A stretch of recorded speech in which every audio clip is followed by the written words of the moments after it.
Magandang hapon po sa inyong lahat.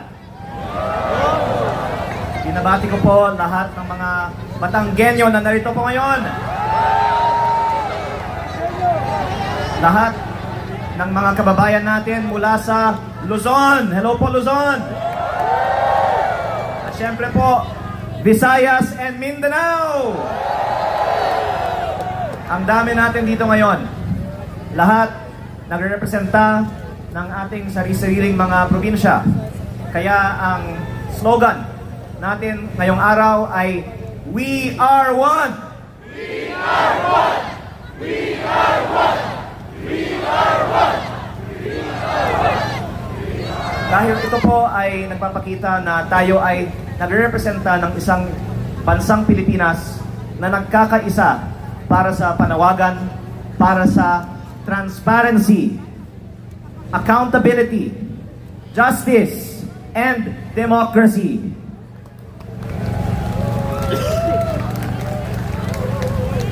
These same principles are part of the job description that every member of Congress should be fighting for. Kaya ako po ay narito para sa iilang dahilan. Unang-una po, bilang representante ng aking distrito sa Batangas, ito ang mga prinsipyo that we should be fighting for our constituents. At marami din po ako ang mga constituents at mga kababayang Batanggenyo na narito ngayon. At mula noong isang araw pa ay nasa EDSA. At ako po ay nag-look out for their welfare. And I can see many of us are having a very good time dito po sa Liwasang Bonifacio. Kaya kaninang umaga pa lang, nandito ako, pabalik-balik po ako, at gumawa ako ng bilang ng mga tao nandito throughout the day. At napansin ko na maraming mga hindi nabibilang.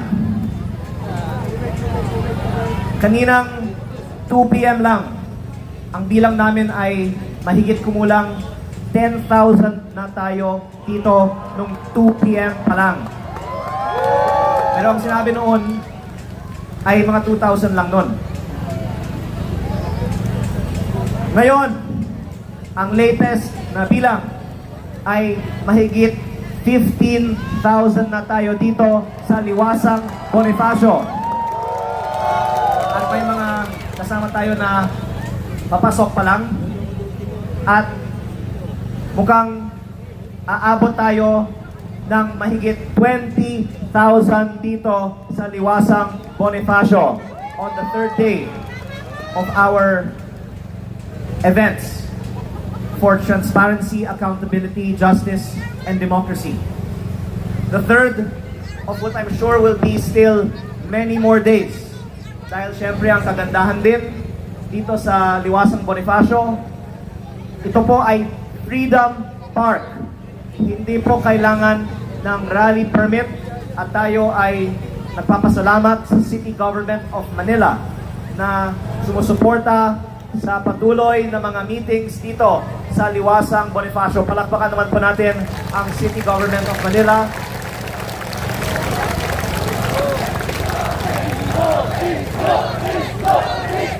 Marami pong mga supporters. Si Mayor Isko dito. At sana patuloy ang suporta ng local government para kahit ilang araw pa, gusto ng ating mga kasama na kumilos dito sa Liwasang Bonifacio, pwedeng patuloy tayong kumilos dito sa Liwasang Bonifacio. Dahil alam ko marami sa atin dito, kaninang madaling araw pa lang, nandito na. At nandito pa tonight, andito pa bukas. Sabi po ng iba dito, handa tayo na manatili dito hanggang next week. Dahil kailangan natin patuloy na lumaban para sa transparency, accountability, justice, at democracy. Kasama na rin dyan ang freedom of speech, freedom of peaceful assembly, and freedom of the press. Kaya malaking bagay meron tayong mga freedom parks at malaking bagay din na malaman ng mga kababayan natin na nanonood at home na ito ang isa sa mga pinakamalaki ng mga pagtitipon ngayong taon ng anumang grupo ng mga Pilipino na nagpapakita na napakaraming mga Pilipino sa buong bansa ay nagkakaisa para sa transparency, accountability, justice, and democracy.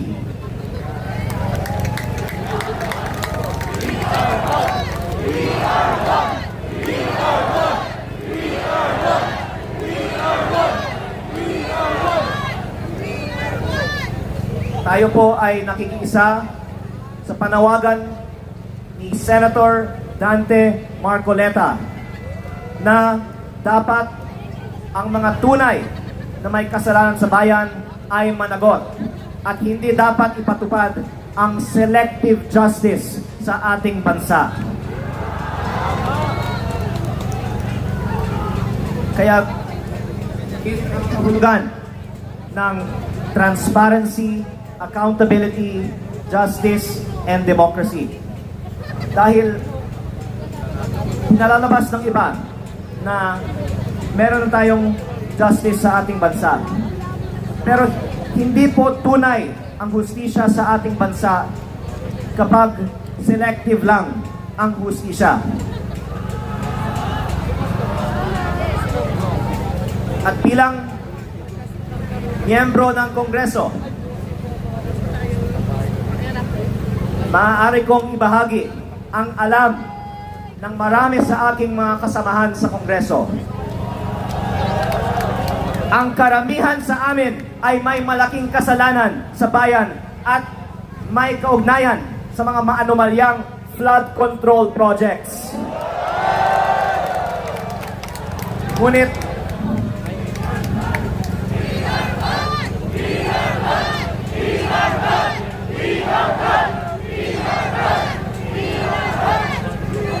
so far, ongoing pa ang investigasyon ng ating gobyerno sa ilang mga opisyal ng DPWH, pati mga miyembro ng Senado.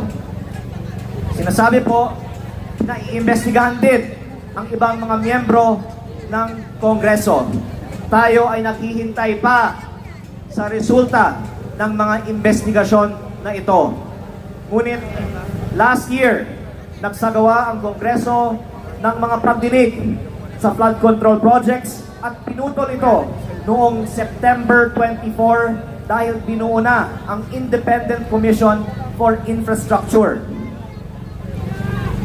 Natapos na ang trabaho ng ICI noong March 31 at hindi man lang inilabas ang report ng findings ng ICI.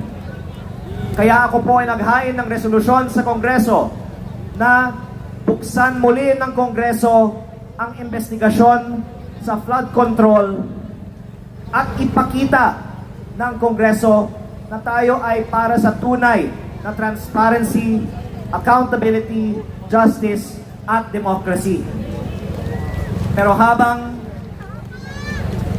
hindi pa pinapaliwanag kung bakit hindi pa sinisimulan muli ang mga investigasyon sa flood control, hindi maaaring sabihin na tayo ay may tunay na hustisya at accountability sa mga may kasalanan sa mga flood control projects.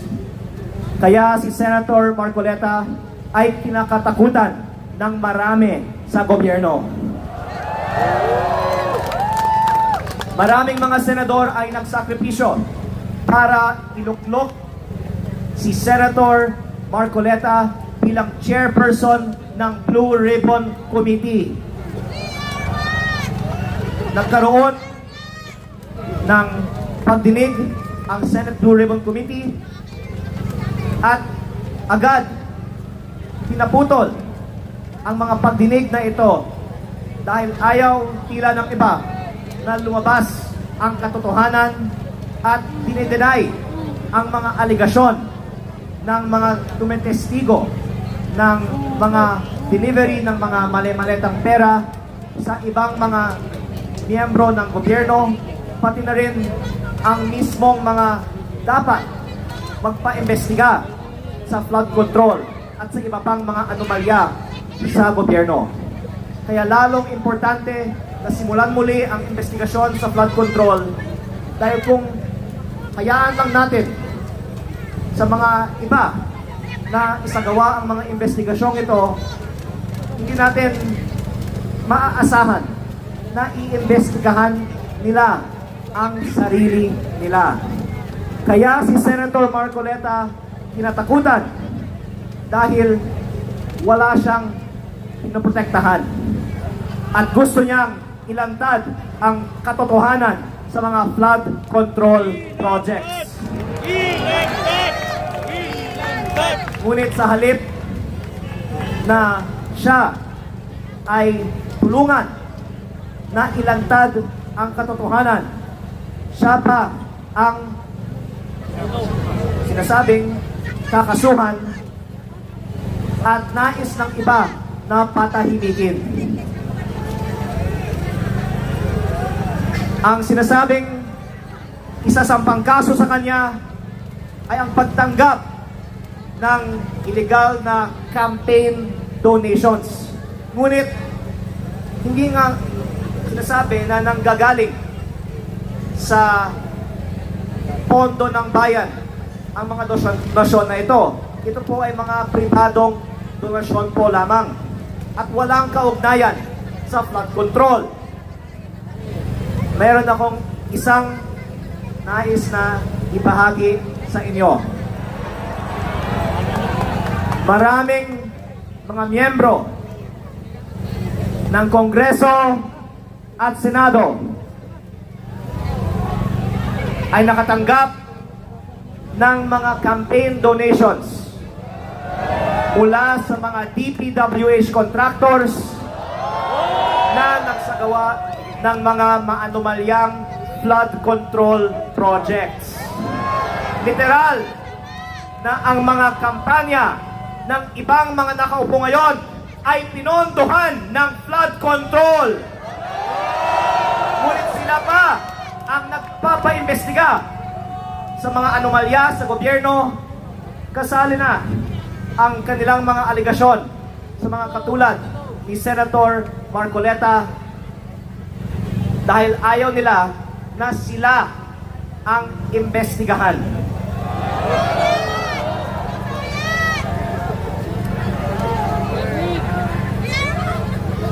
Dagdag ko rito, ito ay alam ng marami ng aking mga kasamahan sa Kongreso. Nung ako ay bagong halal na congressman, ang daming mga kontraktor na lumapit sa akin para humingi ng kontrata sa DPWH. Pero akala ko ang trabaho ng congressman ay gumawa ng batas.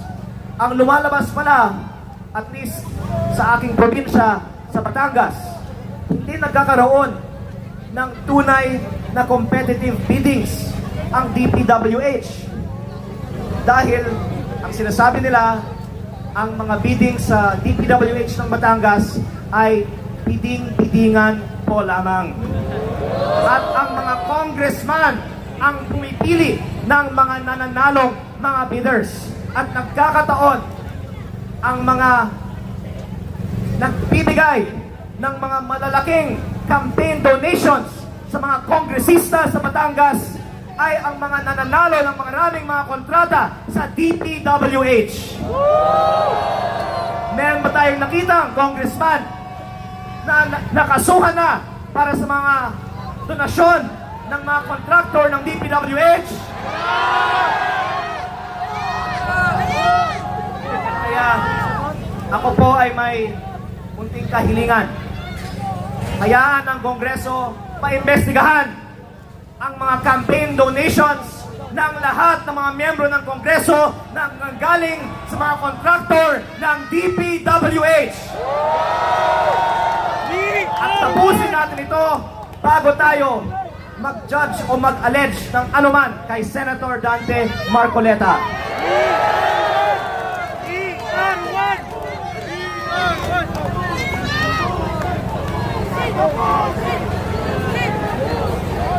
Tandaan ko rin po ito. Maraming personal knowledge ang aking mga kasamahan sa Kongreso sa mga kalakaran na ang ibang mga kasamahan namin ay sabay congressman na nagpapasok ng mga proyekto sa budget ng DPWH at sila din ang mga kontraktor ng mga naturang mga proyekto. In fairness po, sinabi naman na paiimbestigahan ang mga congressman na kontraktor. Pero ang sinabi nilang iba, hindi lang naman 8 ang mga congressman na kontraktor. Sinabi ng iba, mahigit 20% ng Kongreso ay mga DPWH contractors.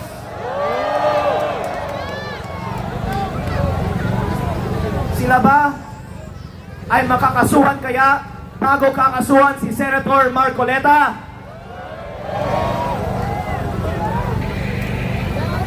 At kung meron man, iilan, sabihin na po natin, iilan na makakasuhan, bakit may mga congressman na napakalinaw ang ebidensya na sila ay mga kontraktor ng DPWH na hindi man lang pinaiimbestigahan? Panghuli, dinagdagan ko po ito. Lumabas na rin sa balita noon na ako ay may mga nakalap na mga dokumento mula sa DPWH na naglalaman ng mga listahan ng mga nagpasok ng mga budgetary insertions ng mga congressman para sa mga proyekto ng DPWH. Marami sa mga nagpasok ng mga proyekto sa budget ng DPWH ay may malinaw na kaugnayan sa mga contractors who were eventually awarded these projects. At may mga lumabas na mga testigo na nagpapatunay sa mga dokumentong ito.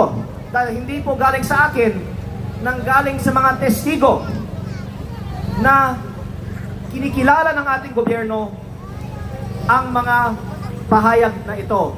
In fact, ang iilan sa kanila ay ginawa na o inanunsyong gagawing state witness.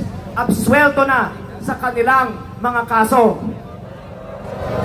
Ngunit, sa aking personal na opinion, kung gagamitin natin ang testimonya ng iilan para idawit ang iilan at ang resulta nito ay iaabsuelto sila sa kanilang sariling mga kaso, hindi tama na selective ang justice at 2 o 3 lamang ang makakasuhan gamit ng kanilang testimonya. Kung may kaalaman sila na reflected sa mga dokumento ng DPWH na hindi 2 o 3, kung hindi 2 o 300 ang nagbigay ng mga insertions para sa mga proyekto sa DPWH sa kanila. Yan ang ibig sabihin ni Senator Marcoleta na selective ang justice sa ating bansa. Bakit?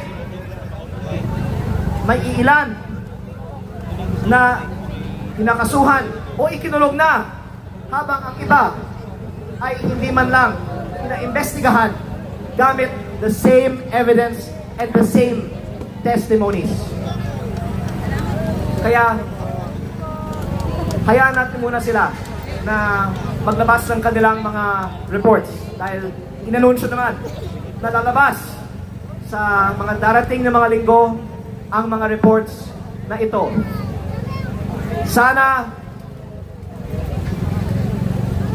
uunahin nila ito sa mga kaso sa mga iba na wala namang kinalaman sa flood control projects.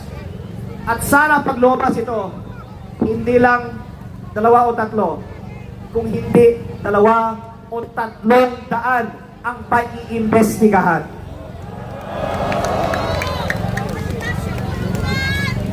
Yan ang kahalagaan ng pinaglalaban ni Senator Marcoleta at lahat ng iba nating mga kasama dito ngayong araw. Dahil kung hindi equally applied ang batas, yan po ay in violation of the right to equal protection under the law.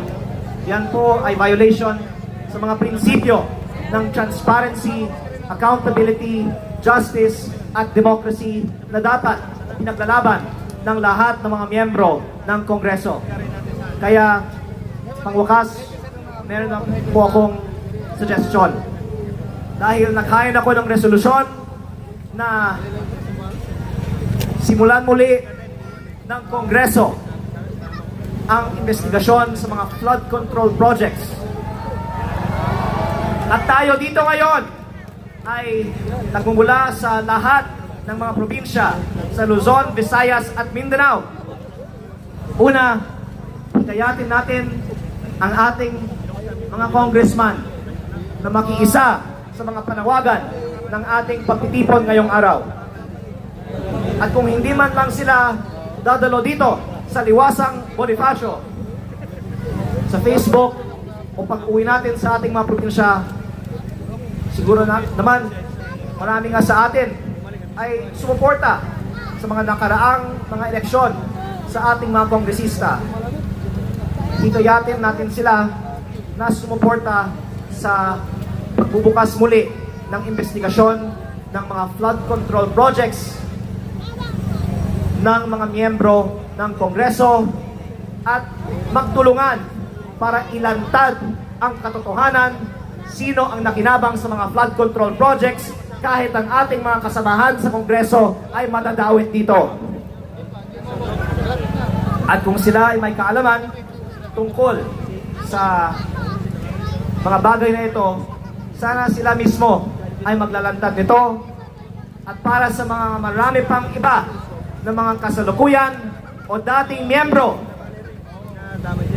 hindi lamang ng Kongreso at Senado, pati na rin ng ehekutibo at ng kabinete na may kaalaman tungkol sa mga anomalous flood control projects, sana makikita nila ang dami ng mga tao dito ngayon sa Liwasang Bonifacio at ang lakas ng suporta ng taong bayan para sa paglalantad ng katotohanan, para ma-encourage din sila na ilantad ang katotohanan.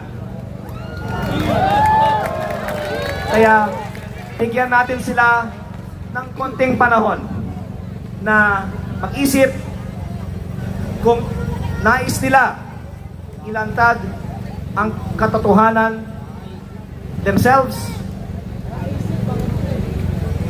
at kung nais nilang unahin ang mga flood control investigations kaysa sa mga investigations sa iba. Pero kung lumipas ang panahon at hindi nila tayo papakinggan, I cannot speak for everyone here, pero sa tingin ko, hindi papayag ang mga kasama natin dito sa Liwasang Bonifacio na hindi managot ang mga may kasalanan sa mga flood control projects, and we will have to take other measures to demand accountability for the wrongdoing that has been done. Pero sa ngayon, hihintayin ko po kung may gagawin silang ibang action pa, at sana pakinggan nila ang mga kasama natin dito sa Liwasang Bonifacio bago sila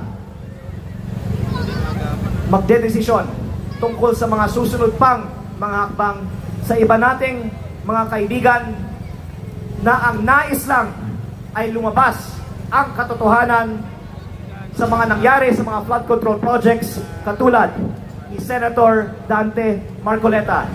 Maraming salamat po at mabuhay po kayong lahat.